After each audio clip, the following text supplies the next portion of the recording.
Welcome to another Liquid Bullet production. Joining me today is Britain's most wanted man and author of the book Outlaw, Mr. Ray Bishop. Lee, pleasure to meet you. How you doing, Ray? You all right? Yeah, very good, mate, very good. I've got you down here in Essex eventually.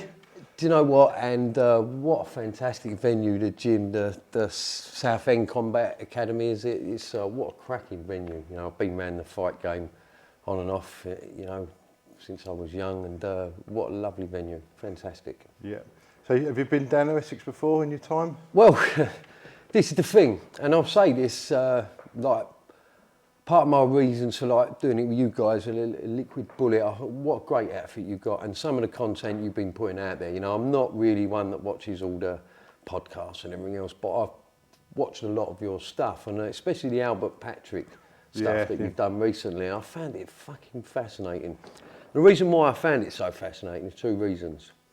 Now, I don't claim to be the all-seeing eye who knows everything, but, you know, in my past life, I was heavily immersed in the underworld and whatever else. But in 1994, I actually stayed in Pitsea in Basildon for nearly about 9 or 10 months. And my reasons for being in Pitsea in Basildon, I stayed at a place called, just off the Five Bells roundabout in Fobbing, a place called King's Terrace, opposite the Five Bells pub. I don't believe it's there anymore. And I used to be a market trader when I first left school for a traveller who was from over the Essex way called Philby, God bless his soul. And Philby was very pally with who at that time was the governor of that area, Tommy Lee. You know, I can't say it more highly enough. Tommy Lee, traveller from Pitsea, he was, God bless his soul, he died of cancer. Now that was one fucking hard man, and there was no one around that area that would have fucked with him. Not with their fucking fist, don't worry about that. But Philby and him were very, very close. Cut a long story short, I'd split up with my partner at the time, about 93, and I had a young son. And I went a little bit off my head a bit at the time. It was like the end of the acid house era, wasn't it, when we'd all been taking E's and whatever. And well, back then, you know, dead against it all now. But, you know, and I went a little bit off my head at the break-up, whatever else. And Philby, God bless his soul, and Tommy Lee come and got me and said, right, come over here with us.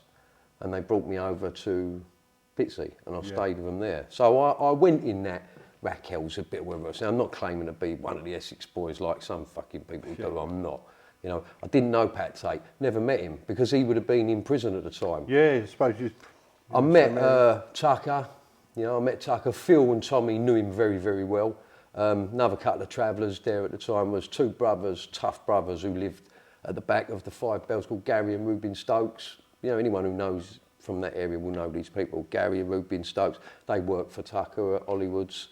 We used to go to Mr. B's at Hollywood, so I see them about quite a bit, and Kim Webber and all these people. These were proper people from that area, Mark Harris. And just before I actually got there, this is the thing, it was a bit like fucking bandit country back then, that part of Basildon, because you had, now anyone who's from that area will tell you, know, I don't bullshit, I tell the fucking truth, I don't have a reason to fucking lie. There used to be a big car breakers yard there next to the Five Bells pub, and that was like the epicentre of a lot of the travellers and everything else, a lot of the hard people, that's where it was all at. And you had a burger van there that used to be outside the Five Bells pub. Now I'm going back in the early 90s, like 94, it's before the days of all the fucking peri-peri chicken shops and everything else. So of a night, when everyone had finished in Southend or whatever, everyone used to tend to congregate at the burger van and have their cars with their music or whatever else. And that's how I got to know Craig Rolfe, because Craig Rolfe, he was a similar age to myself, and he used to always be there. He used to fucking always be there. You didn't see Tucker there, but you used to always see Craig Rolfe, and like Phil and Tommy and that knew him well, and yeah, so I got to speak to him a few times and have a little bit to do with him. And it was actually quite sad, like a year later when it happened and he got killed. I thought, what an innocent victim, because he definitely wouldn't have been the target. Not that I'm sort of in the know. But what I will say about it, and then I ended up getting to know a few of the people involved. You know, I was away with Mickey Beaumont, who's been mentioned. You know, Mickey's a lovely fella. He was fucking nothing to do with it, whatever. But he knew him, didn't he? And he was involved, or whatever. I was away with. Sort of pulled a lot of people into it. Well, they did, yeah. But I knew Mickey. Mickey was a nice fella. I was away with Mickey in Elmley in '97, and he just came across me as a really nice fella, and didn't really speak about it with him. But I did know Pete Corrie. You know, I was away in Belmarsh with Pete Corrie, who was a co-D of Mickey Steele and Jack Womes. And Pete, you know, he never gave me the impression he was anything like in that world. And I do say this as someone who's been involved in gangland and who's met lots of fucking murderers and lots of hitmen. I don't be proud of it, but I've spent 7 years of my life out of the 16 years I spent in prison in maximum security conditions. You know, I've been a Category A prisoner in high security prison. So I've met a lot of the people you read about and whatever else, and you sort of sense it. Just because someone smuggles a bit of puff, it don't make them a fucking murderer. No, that's right, no. You know, it doesn't make them a murderer. And what I will say as someone who's got knowledge of the judiciary is this, from listening to your Albert Patrick stuff and all that, and I think, what a switched on bloke with the evidence. And I honestly believe that if they went on trial today, in today's world, be a different they would have outcome. walked it. They would have gotten a unanimous not guilty. But they were back in the 90s when there wasn't so much emphasis on forensics and things like that, because it was all quite new DNA at that time. So there wasn't as much emphasis on forensic. And to be convicted on the evidence of a fucking wrong-un, you know, a known police informer who was just a complete fucking idiot. Do I think they would have been stupid enough to have him involved? Would they bollocks? I'll just read through it. And do you know what makes me say they're innocent? As the biggest thing, what no one seems to have mentioned on any podcast or any sort of thing I've read or anything, I'll tell you what makes me think they're innocent is this. Someone who's been in them, like I say, and met hundreds of murderers in my time and talked to them in depth about the case. And when you get a life sentence in this country, there's 2 life sentences in this country. One is called a discretionary life sentence. A discretionary life sentence can happen for, you know, I was nigh on the receiving end of one for being a prolific when I was robbing and whatever else. I could have got what's called a discretionary life sentence. That's not for murder. Now, if you are arrested in this country for murder, there is only one sentence a judge can pass, and that is what's called a mandatory life sentence. And then what happens is the judge will look at the facts of the case and set what is called a tariff. And that is the time you must serve before you are eligible for parole. That's the minimum time. There's no guarantee you'll get out in that time, but that's what the trial judge does. And then it gets signed by the Secretary of State. This is what I will say. For Michael Steele and Jack Womes, who by all accounts, I don't know them, but I do know people who do know Jack and whatever, who was in Whitemore with him and whatever else, and said he's a lovely, lovely man, and said he's not capable of that. But what I do know is this. They protested their innocence at trial. So they went to trial. So they would have got absolutely no, what's it called, what's the word I'm looking for? They wouldn't have got nothing off, anything like that. No, all right, we're going to give you a bit more leniency because you've gone up, you've held your hands up and all that stuff. You know, like our trials and things work. So, for example, I go not guilty to an armed robbery. I get found guilty. I get 15 years. I go up for the same armed robbery, plead guilty, show remorse. I get 10 years. Yeah. You get what's called time off. Yeah. The trial judge in that case, for a triple gangland murder where both men pleaded innocence and refused to accept their guilt, because in my opinion they weren't guilty, were then given a 15-year tariff by the judge. That is fucking unheard of. And in my experience of being involved in the judiciary and everything else for years, for that trial judge to give them a 15-year tariff says that he didn't believe they were guilty. Yeah. He did not believe they were guilty. For a triple gangland murder. Yeah, it would have been what, minimum 25? 30 years. 30 years? 30 years minimum. 30 years minimum for a triple gangland execution, 30-year minimum. He set a 15-year tariff. Now, I know from only reading about the case, I don't profess to be an expert on nothing, but what I do say is this. From knowing the case and what I've read about and on the Albert Patrick stuff and that, is that it went back to the Home Secretary did it, and I think he upped the tariff or whatever because he felt it was so short. But you ask yourself why an experienced judge set a 15-year tariff. He knew. He Something knew. more going on there, He wasn't knew there? they were innocent, or at least he knew that the evidence they were convicted on was fucking shady. Yeah. I mean, how the fucking earth did they Crazy, get away innit? with it? And especially the other bit, what I've heard about, what I sort of read about, and these are the tactics that people don't realise unless you've been involved in organised crime and all that. The stuff and lengths that the police go to and the security services, where they try to dupe them into false confessions by masquerading as these IRA terrorists from Northern Ireland and everything else, and you know, it's fucking outrageous. Them poor men. You know, and he's still lounging away, Mickey Steele, isn't he? It's Yeah, like, it's terrible, isn't it? and Darren Nichols, by all accounts, I don't know him. I'm not going to profess to know him. But again, people that I still know about said he's a complete fucking idiot, a complete fantasist. Complete fantasist. And I don't believe for 1 second that a highly organised smuggler, a drug smuggler like Mickey Steele was, by his own admission, he smuggled a bit of puff.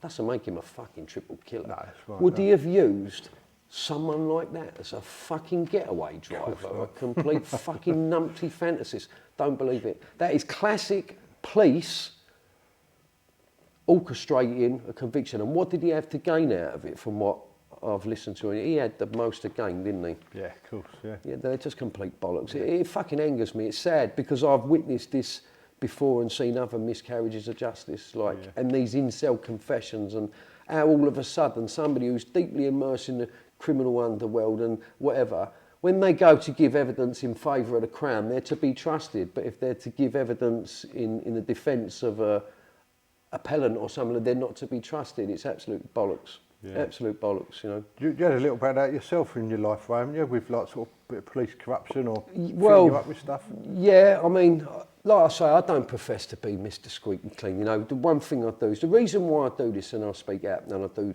podcasts and whatever else is, for me, it's about part of my own rehabilitation. I'm one of these people who's actively involved in rehabilitation. I try to do my bit. My life couldn't be more different today than what it once was. Yeah. You know, I've been on the receiving end of prison brutality. You know, I was going to prison from a young age, you know, proof schools and whatever else. I've been on the receiving end of that. I've been on the receiving end of police stitching you up and whatever. But you sort of take it all in the course at the time. It just, you get nicked for some things and you don't get nicked for some things and you get convicted on shady evidence. But I'm going back to the days when I was getting arrested when I was young. There was no videos, there was no taped interviews. Everything was done by pen or someone sitting there typing. A lot harder than the old days, wasn't Oh yeah, I mean, there's plenty of innocent people went to jail. Yeah. So Ray, can I just jump back now with a little bit of your background, sort Yeah, of where you course. were brought up and etc. etc. Well, I'm from a place called Woolwich, which is south east London. Yep. You know, I will never down talk my area. A lot of good people come from my area. But what I will say is it was economically and socially deprived when I was a young man, very much so. You know, and how did I get into crime? Classic textbook, peer pressure, not having a lot. I mean, people get into crime through poverty. And when we were young, none of us really had a lot. And the opportunities weren't great for us. I'm not making excuses, but that's the reality. You know, it was Thatcher's Britain when I left school. The way that the Tory government at the time invested in our future, the inner city kids on the estates, was build Belmarsh Prison. That's what they'd done.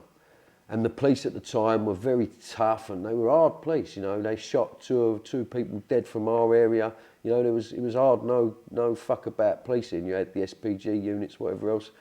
And they used to come on the estate and say, you're all going to be in there.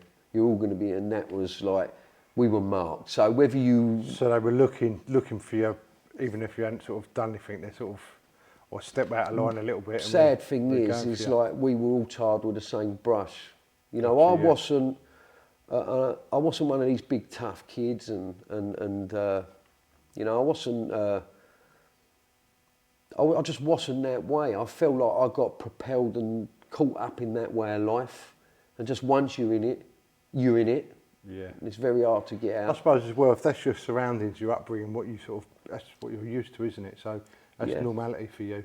Yeah, very much so. I mean,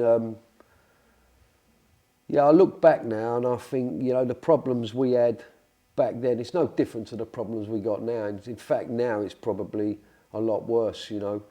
You know, the way that you create crime is make things unobtainable. and look at how it is now for young people. Yeah. You know, it's just, you know, like to get on the property ladder and all these things.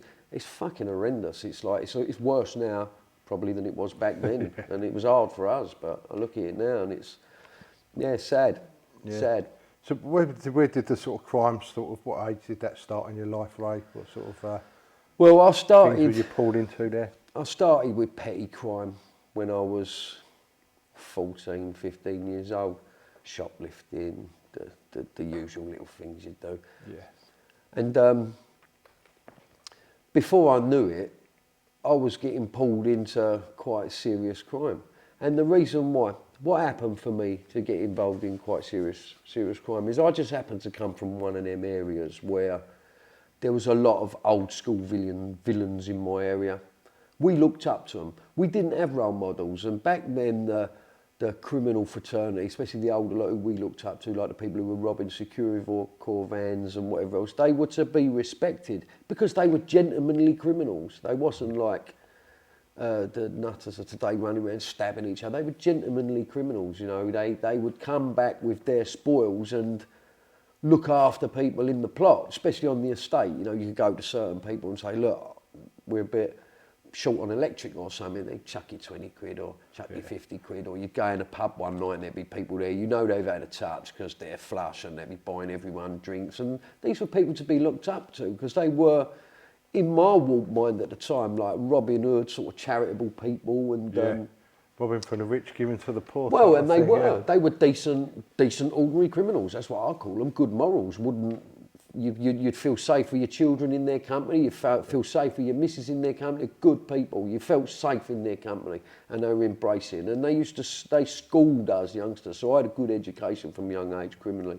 And the way I first got into sort of organised crime, and I can't say too much, is because me and my little crew, at the time on our estate, we was 16, 17, we were good at nicking high performance motorbikes and cars. We used to nick them to joyride and have a laugh, but some of the more organised criminals at the time sort of could see that as being an asset to them, and they used to get us and nick cars and bikes and things for them, pay us money, whatever.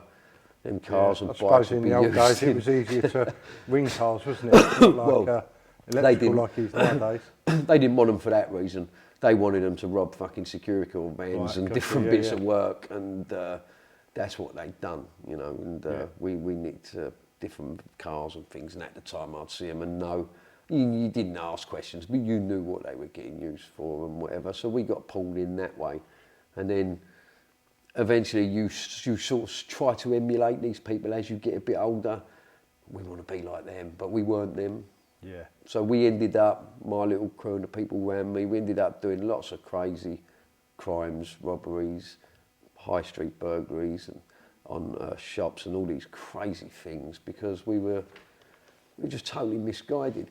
But I say this, and I'm not just saying, there's no such thing as victimless crime, but we did have a certain degree of morality. You know, I never burgled people's houses. I would have robbed off old people and done all these scumbag things. I'd done the things that I felt at the time were acceptable. And amongst our own and our circle and the people I'd grown up around, these things were acceptable. It was the norm. So you didn't know any different.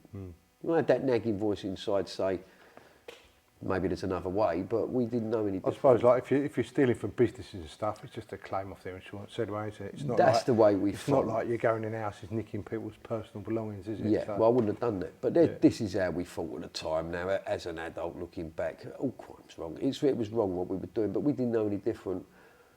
But the things I do have most regrets about is armed robberies, and you know, I did commit quite a few armed robberies, you know, and I'm a convicted armed robber. You know, I've got convictions for firearms, and they're the worst crimes because of the victims. You know, you have, at the time I had no empathy or feeling towards other human beings, and this is something I say now with hindsight, is like hurt people. And when I was a young man, you know, I was hurting. I completely had no direction in life, no nothing. And I think you lash out. You know, if I can't tell you how I feel, I'll show you how I feel. And I look at, especially violent crime, robberies and stuff, as being a form of self-destruction. It's like when you're out there and you're willing to put a firearm in someone's face and absolutely terrorise them and traumatise them. You know, it's I wrong. suppose, I mean, for your own sort of, your mind, if you're there just to sort of get the money from them, you're not thinking about what damage it's doing to them, are you? You're just thinking, I'm not going to do anything to them, it's just to get them money off. Well, you say that. You don't realise sort of the impact it could have. You say that, but I look back now with hindsight and think, I have to ask myself an honest question, would I have actually let one go if I had to? You can never say, as someone who has held firearms and committed violent acts with firearms, you can never say you are in control of that gun. That gun is in control of you. Quite easily. You know, had we been cornered by police, would we have, who knows? Can't say I wouldn't have done. I didn't set out with that motive, but no one does. And I can say this, a good friend of mine, he actually, in Manchester, I was up in the maximum security prison with, he shot a security guard dead. And I asked him that question, my good friend Steady, I said, did you intentionally? He said, no. He didn't set out that day to intentionally shoot and kill that security guard. Yeah. But when the security guard grabbed him, Backed his into that instinct said, fire, and he killed him instantly. The bullet went straight through his head and killed him. Yeah. Did he set out to do that day? No. He set out to just get the money. Of course. So you can never say never.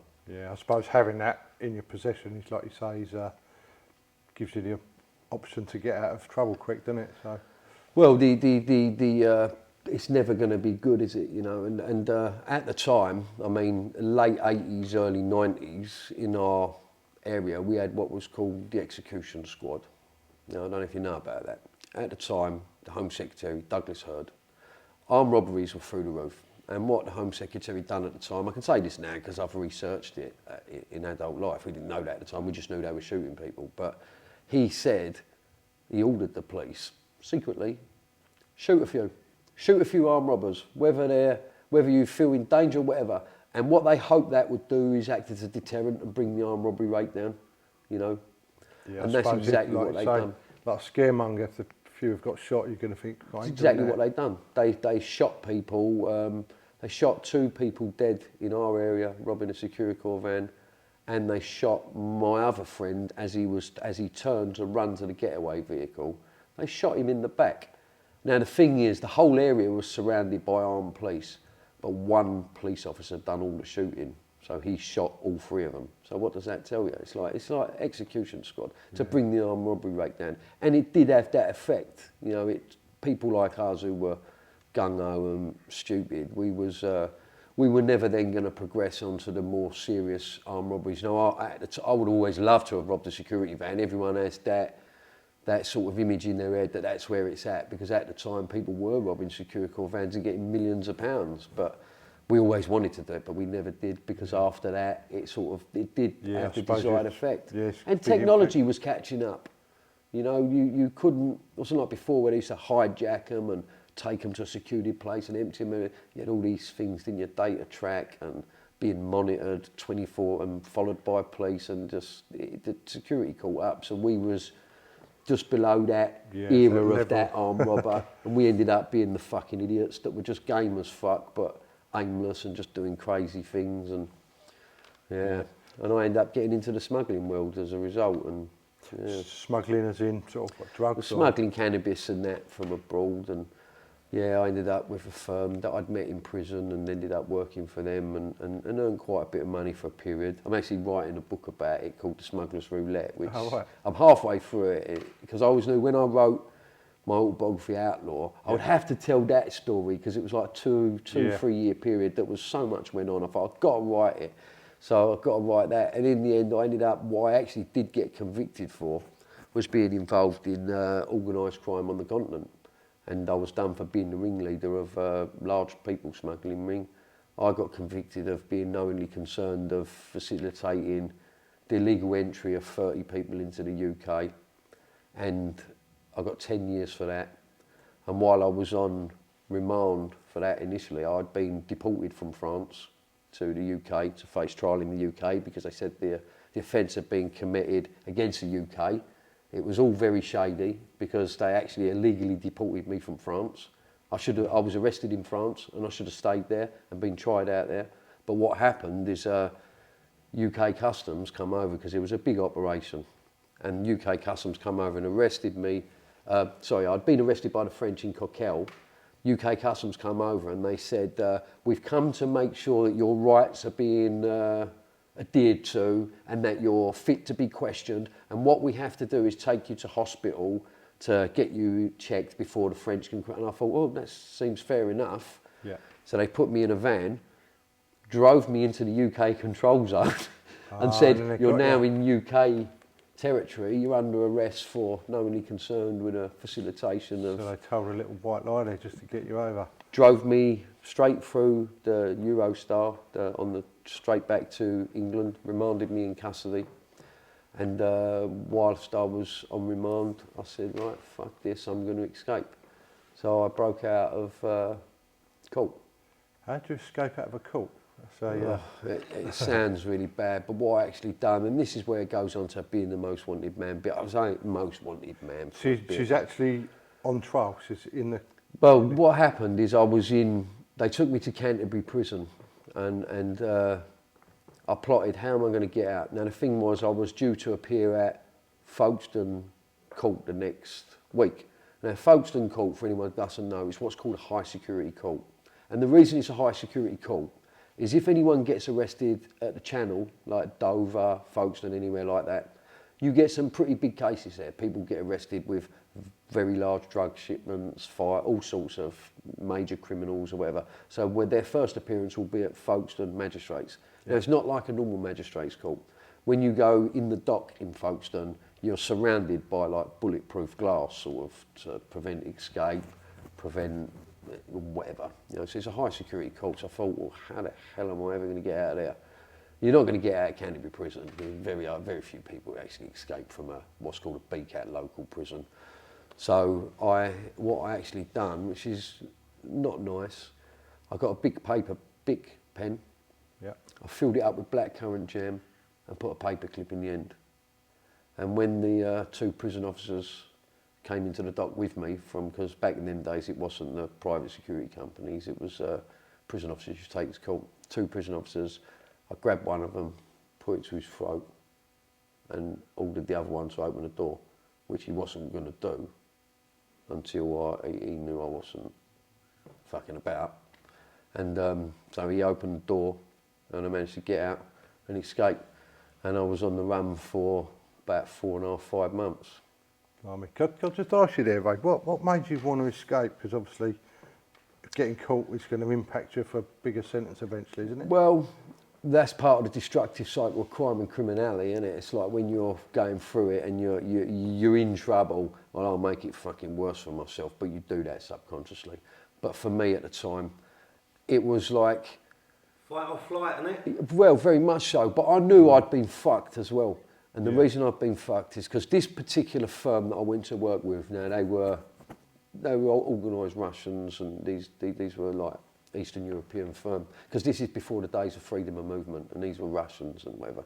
But the firm I'd been working with, who operated out of Spain and Holland and whatever else, they had dealings with them, and what I actually done is I went out and what I was supposed to be doing was getting a consignment of cannabis and taking it from a place in Vermars in Paris up to northern France, like I used to do. I used to act as a middleman, and then someone was due to come over and collect it, be the driver, where else. Driver never turned up. Cut a long story short, I ended up driving it, but I was fucked from the minute I got in the vehicle, because the whole operation had been either... Now I believe, looking back in hindsight, it was infiltrated by the security services like Interpol, MI5 or whatever, and they were watching them out there. And the reason I say this is this, because I left Vermars and went to a place called, I left Paris and stopped at a place called Vermars, a fuel station, and then drove up to Coquel. By the time I got to Coquel, as soon as I drove it, they came from fucking everywhere. Now what they'd done is I pleaded not guilty because I didn't know it was people in this lorry. I didn't know it was people. As far as I was concerned, right. it was. So I actually believed it was cannabis, but they had put people in there. So it was a people smuggling ring or whatever, and I don't know who the people were. But cut a long story short, I got completely surrounded. When I went to trial eventually after I was caught and arrested, we wanted what was called all the disclosure of all the paperwork and any covert surveillance. What happened is the powers that be this side, the CPS Crown, they've done what's called PII, public immunity, something on all the covert surveillance, refused to release any of it. And the reason they refused to release any of it to the defence is obviously because there was very sensitive material in there about, you know, whatever operation they had been doing and whatever else. And the reason I know that it was because the one thing I did see is in a bit of paperwork we mentioned about the services in Vermars, and I thought, well, the only way they would ever know that is if there was a grass or they'd been following us from the off or whatever else, because how would they know? I never made no statement. I'm one of these people, when I get arrested, I never make a statement. I just don't make a statement. I don't go no comment. I don't even put my voice on the tape, but I didn't, because that's the way I am. I refuse to be interviewed or don't make a statement. So when I eventually did go to trial, I was pleading duress and, you know, saying that I'd been set up and whatever else, vulnerable. And because I wouldn't cooperate with them in any sense, they put me down as being this ringleader. They said, well, you can have the lot. And I mean, it was clearly obvious. I was not the fucking ringleader of this operation and this organisation, but they let me fucking have it. And they give me the maximum that they could give me. And the maximum they could give me was 10 years for it. And they gave me 10 years for it. And then they gave me a further 3 years for the escape, which I was, you know, I was happy with. I couldn't moan. But then the conditions I endured for the first few years of that sentence was really tough. You know, I'd done some really hard bird. You know, for the first year of being captured, I wasn't allowed any human contact for almost a year. Oh, really? No, it kept me in complete isolation. So you're just totally on your own? Totally on my own. And the reason being is because of the method I'd used to escape. It was quite an extreme method. And they didn't want there to be copycats. And also, we're going back to like 2000, this was there. They think, you know, what if it was AIDS or something like that in that syringe? Because they never got it. When I escaped, I took it with me. It was a pen with jam. So they didn't actually but know they don't know. It was. All they know it could have been. So the risk of me doing it again or something, so I wasn't allowed any human contact at all. It was quite horrific. And obviously after I was sentenced, I was sent straight up into maximum security conditions. Did you say? For the 13 years. I got in total, yeah. Can I just ask you there, like, obviously a bit of a personal question. How did you find out when you sort of put back in with others? Did it, because you haven't been interacting with them? Well, I'd done a lot of, I'd already done quite a bit of prison and for this time. I don't claim to be this big successful fucking criminal and all. I've been labelled gangster and all this stuff. I fucking never was. I was just someone who made a lot of mistakes and paid some fucking heavy prices. You know, that's the reality. You know, I don't claim to be anything. But I'd already done bits of prison and whatever before, so I'm quite used to it. But yes, it's only now, someone who hasn't been to prison for quite a few years now, you know, and I spent 16 years in prison in total, that I sort of think it did damage me. I'm still very sort of, you know, I've got quite a nice house now, quite successly in business, and I still like being in one room at times and whatever. Oh, really? So it sort of shows its sort of its own sort of scars, but yeah, it did freak me out being put back in with normal people like that. But then I'm one of them people who gets on with people. I'm quite outwardly and I can have a laugh with people and I don't give it the large or anything like that. So I do get on with people, so yeah. Yeah. What sort of prisons was you sort of going to, Ray? Was you moved about a lot in the prison system, or? Well, this is the thing, and I don't say this to be like anything, but I've done 31 prisons. 31. How do I know that? Because when I wrote my autobiography, I worked it out. 31 prisons. That's a lot of prisons. How does that sort of, when they move you, how does that sort of change your mindset? Because you probably get used to certain people and start getting friends with someone, and then they ship you off somewhere else. You do, but you never settle. You never settle. Whenever, no matter what jail you go, you never settle. When you're in the high security estates, like the dispersal system, you feel a little bit more settled because there's only 6 prisons they can move you to. Right. Well, 5 predominantly. Like at the time there was. You'd be like Long Lartin, Full Sutton, Frankland, Whitemoor. You just do the circuit. You go around them jails. But I was lucky. I spent it in Long Lartin, which is a dispersal up in Worcester. So I was there for first 18, 19 months, then I got moved to Dovegate, and then I got arrested in Dovegate for 2 Section 18s that I was lucky to get out of, and I got moved back. Arrested while you was in prison? Yeah. Oh, really? Yeah. At the time, I was a bit of an handful, like, not like a big hard man in jail, but I was quite volatile, quite damaged when I was younger. I was, you know, and yeah, I got involved in a little scam up in Dovegate with a firm out of Birmingham, and we were getting bits and bobs sent in the post, just to try and make it better for yourself, like you do. Yeah, a little bit of extra money to buy your luxury To bits, make things a bit better for yourself. That's what you do in prison, you know. And this particular fella told Screws or whatever, through jealousy or whatever, we knew he did, and I said to this fella, Paul, this Birmingham fellow, he said he's got, I went, no, fuck it, I'll do him. And it was just like an honourable thing, no, I'll do him. You're doing long enough. He was doing 22 years, I went, I'll do him. And I attacked him at lunchtime, I attacked him with a honey jar. And then his friend come running to his defence, so I attacked him as well. And they knew it was me, the prison officers, so I got behind my door that lunchtime. They come for me, 10-handed, come and take me out, put me in the block for 3 weeks at Dovegate, and Derbyshire police come to interview me. Serious allegations, obviously, it being outside court, and I'm thinking, I'm fucked now, because back then the IPP system had started, which is the 2-strike life, as it were, like indeterminate sentences, and I fell into that category because I'd already had a conviction for violence, and I thought, I'm going to get lifed off here, I'm fucked. And this is why I say the police ain't all bad. North Derbyshire police, one of the fellas I had attacked was a wrong 'un. Now, we didn't know this at the time, but he was no good. He was in for some proper shady stuff. And the copper, when he came to interview me, I refused to come out of the cell to be interviewed in the sec. I said, bollocks, don't want to speak to him. You know, just dig your heels in. Anyway, he come to the cell with another copper. They opened the door, and I thought it was unusual.